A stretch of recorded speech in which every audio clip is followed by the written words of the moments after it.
Hi friends, నేను ఈరోజు కజ్జికాయలు అంటే గర్జలు ప్రిపేర్ చేస్తున్నాను. సో వాటికి కావాల్సిన ఇంగ్రీడియంట్స్ పూరి పిండి ఇలా తీసుకొని మనం ఇలా కలుపుకొని పెట్టుకోవాలి, పక్కకు పెట్టాలి కొద్దిసేపు.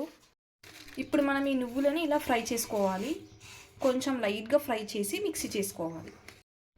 బెల్లం తీసుకున్నాం కదా, దాన్ని ఇలా తురిమి పెట్టుకోవాలి. ఇప్పుడు ఈ నువ్వుల్ని మనం మిక్సీ జార్లో వేసుకొని మిక్సీ చేసుకోవాలి.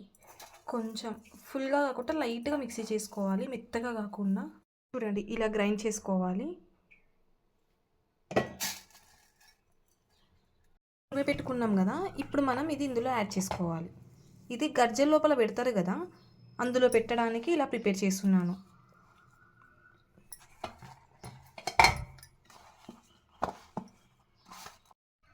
చూడండి, ఇప్పుడు ఇలా రెడీ అయిపోయింది. దీనిని సొజ్జ అంటారు, అంటే గర్జల లోపల పెడతారు కదా, దానిని సొజ్జ అంటారు. అంటే రవ్వతో కూడా ప్రిపేర్ చేయొచ్చు. ఇలా చేసి చాలా హెల్దీ అని నేను నువ్వులు అండ్ బెల్లంతో చేస్తున్నాను. ఇందులో 1 స్పూన్ ఇలాచీ పౌడర్ యాడ్ చేశాను. మనం ఇందులో కొన్ని పల్లీలను కూడా యాడ్ చేసుకుందాము. ఇలా మిక్సీ జార్లో వేసి మిక్స్ చేశాను. ఇప్పుడు ఈ పల్లీల మిక్చర్ని నేను ఆ నువ్వుల మిక్చర్లో యాడ్ చేస్తాను. చూడండి, ఇలా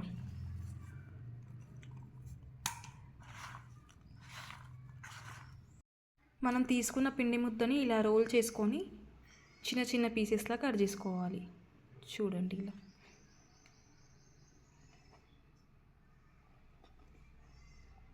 అంటే పూరీ సైజ్ వచ్చేలాగా, పూరీస్ తీసుకుంటాం కదా మనం, ఆ సైజులో ఇట్లా బాల్స్లా కట్ చేసుకొని మనం పూరీలా ప్రిపేర్ చేసుకోవాలి. ఫస్ట్ మనం తీసుకున్న ఈ పిండి ముద్దని ఇప్పుడు మనం పూరీలా రోల్ చేసుకోవాలి. చూడండి, చాలా థిక్గా కాకుండా లైట్గా రోల్ చేయాలి.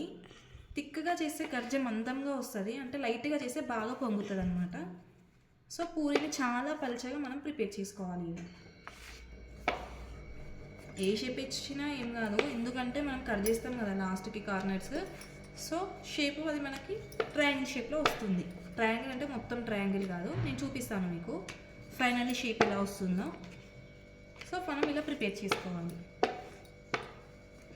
చూడండి, ఇంత పలుచగా వస్తుంది కదా, ఇలా మనకి ఎంత పలుచగా వస్తుంది అంత పలుచగా ప్రిపేర్ చేసుకోవచ్చు. ఇప్పుడు మనం ప్రిపేర్ చేసుకున్నాం కదా, వీటిని ఇలా స్పూన్తో తీసుకొని ఈ మిడిల్లో వేయాలి. సో ఇలా వేసాక వాటర్ ఉంటాయి కదా, వాటర్ మనం ఇట్లా దీని చుట్టూ ఇలా అప్లై చేయాలి, ఎందుకంటే స్టిక్ అవ్వడానికి. సో ఇలా అప్లై చేసిన తర్వాత మనం ఇలా క్లోజ్ చేయాలి, అంటే గట్టిగా ప్రెస్ చేయాలి.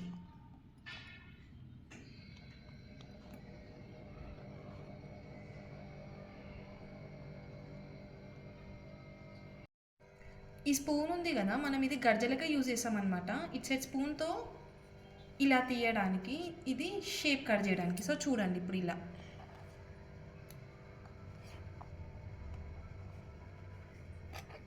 చూడండి, ఇప్పుడు మనకి గర్జ రెడీ అయిపోయింది. చూసారా, ఇలా వస్తుందన్నమాట. ఇప్పుడు కొత్తగా ట్రెండ్ గర్జలు చేసే మిషన్ కూడా వచ్చింది, అంటే మనం అందులో ప్రెస్ చేయగానే మనకి ఈ షేప్ వస్తుంది. బట్ చూడండి, ఇలా కూడా చేయొచ్చు. చూడండి, మనం అన్నీ ఇలాగే ప్రిపేర్ చేసుకోవాలి. నేను ముందుగానే పూరీస్ అన్నీ ప్రిపేర్ చేసి పెట్టుకున్నాను, 5-6. సో ఇలా ఈజీ అవ్వడానికి ఇప్పుడు ఓన్లీ ఇట్లా వాటర్ అప్లై చేసుకుంటూ మనం ఈ గర్జలను చేయొచ్చు. వీటిని ఆంధ్ర వాళ్ళు ఏమో కజ్జికాయలు అంటారు, మనం తెలంగాణ సైడ్ ఏమో గర్జలు అంటాం అన్నమాట. చాలా స్పెషల్ మనకి ఈ స్వీట్, చాలా ఈజీ కూడా, కానీ కొంచెం టైం పడుతుంది. సో ఇలా చేశాక స్పూన్తో వేసా కదా, ఇప్పుడు దీంతో షేప్ అవుట్ చేయాలి. ఇలా షేప్ అవుట్ చేయాలి.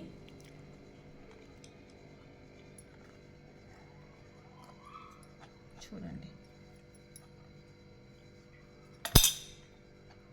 మనకి రెడీ అయిపోయింది.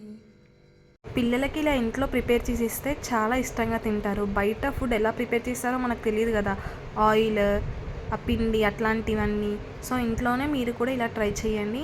అండ్ లోపల బెల్లం, పల్లీలు, నువ్వులు వేసాం కదా, చాలా టేస్టీ ఉంటుంది. మనం ఇలా గర్జలు డీప్ ఫ్రై చేసుకోవాలి. కడాయిలో ఆయిల్ వేసుకొని ఆయిల్ వేడెక్కాక మనం ఈ గర్జల్ని ఇందులో వేయాలి. సో చూడండి, ఇప్పుడు ఇలా ఫ్రై అవుతున్నాయి. కొంచెం బ్రౌన్ వచ్చేంత వరకు మనం ఈ ఆయిల్లో ఫ్రై చేసుకోవాలి. అలా చేశాక మనం బయటికి తీసేయాలి. ఇంకొంచెం వేడి కావాలి ఆయిల్.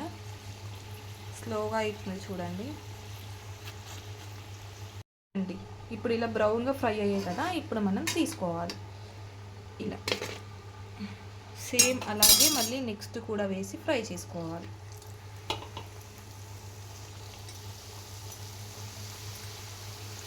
చాలా టేస్టీగా ఉంటాయి. ఎందుకంటే నేను నువ్వులతో చేశా కదా. నువ్వులు అండ్ బెల్లం హెల్దీ. అండ్ ఈ గర్జలు